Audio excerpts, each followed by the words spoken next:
अब वक्त है सत्य और तथ्य का।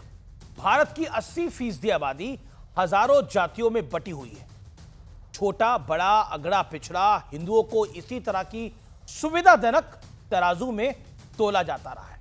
लेकिन 2024 चुनाव के बाद देश की बहुसंख्यक आबादी का मिजाज बदल चुका है, क्योंकि अब हिंदू जाति वाली सीमाओं को तोड़ते हुए दिख रहा है। खुद प्रधानमंत्री मोदी ने एक है तो सेफ है वाला मंत्र देकर लोगों से एकजुट होने की अपील कर डाली है। और नरेंद्र मोदी के शब्दों का लोगों पर क्या असर होता है, महाकुंभ में श्रद्धालुओं का हुजूम इस बात का जीता जागता सबूत है। 144 वर्ष के बाद हुआ ये महाकुंभ एकता के महाकुंभ के रूप से प्रेरणा देता रहेगा। लेकिन एकता वाला यह मार्ग इतना भी आसान नहीं था व्यूअर्स। महाकुंभ के बारे में जो भ्रम फैलाया गया, जो एजेंडा प्रोपेगेंडा चलाया गया, उन्हें डराया गया, उकसाया गया, गलत नैरेटिव सेट करने का पूरा प्रयास हुआ। लेकिन श्रद्धालुओं के सामने झूठे दावों की एक के बाद एक हवा निकलती सी गई। कुछ ट्रेनें खाली आ रही हैं, सुनने में आया गोरखपुर वाली खाली ट्रेन गई है पूरी। बीजेपी का हर आंकड़ा फर्जी है। लेकिन बीजेपी ने इतना पैसा लगाया, इतना प्रचार किया, लोगों को निमंत्रण दिया और उसके बाद उन्हें अपने हाल पे छोड़ दिया। महाकुंभ में जिसने जो तलाशा उसको वह मिला। गिद्धों को केवल घास मिली, सुअरों को गंदगी मिली।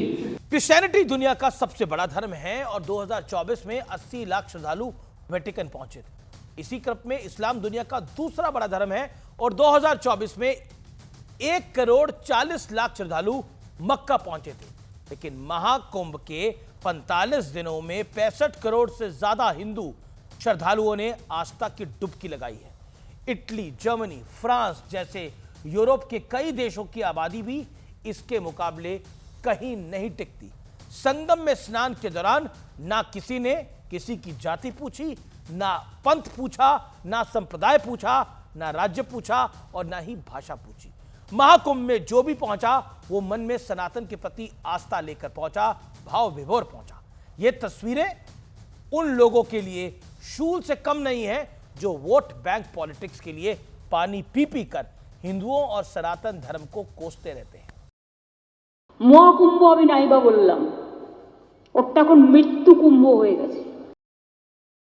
अरे सब कुंभ का क्या कोई मतलब है, फालतू है कुंभ। इरेडिकेशन ऑफ सनातन धर्म के सपने देखने वालों को 70 करोड़ के लगभग सनातनियों ने बता दिया कि हिंदू धर्म में ना कभी छुआछूत की भावना थी और ना ही अमीर और गरीब के भेद। ये सब एक एजेंडे का हिस्सा है, एक प्रोपेगेंडा का हिस्सा है, एक राजनीति का हिस्सा है। कभी अंग्रेजों ने खेली, आज कोई और खेल रहा है, जिसकी वजह से हिंदुओं को बांटकर सत्ता हासिल करने की ट्रिक ना जाने कब से अपनाई जाती रही है। और फायदा भी हुआ है, लाभ भी हुआ है। नहीं तो राम ने कब मां शबरी के बेर खाने से इंकार किया था। उन्होंने तो केवट को गले लगाया, वानरों की सेना बनाई और जन्म से ब्राह्मण लेकिन कर्म से अधर्मी रावण का वध कर डाला। हम तो उन्हीं प्रभु श्री राम के वंशज हैं। लेकिन सवाल यह है कि क्या हिंदुओं को महावीर हनुमान की तरह अपनी ताकत का एहसास हो रहा है, या फिर महाकुंभ के बाद हालात फिर वही पहले जैसे हो जाएंगे। हिंदू बढ़ जाएगा जाति के अंदर और जाति का खेल खेल के लाभ उठ जाएगा।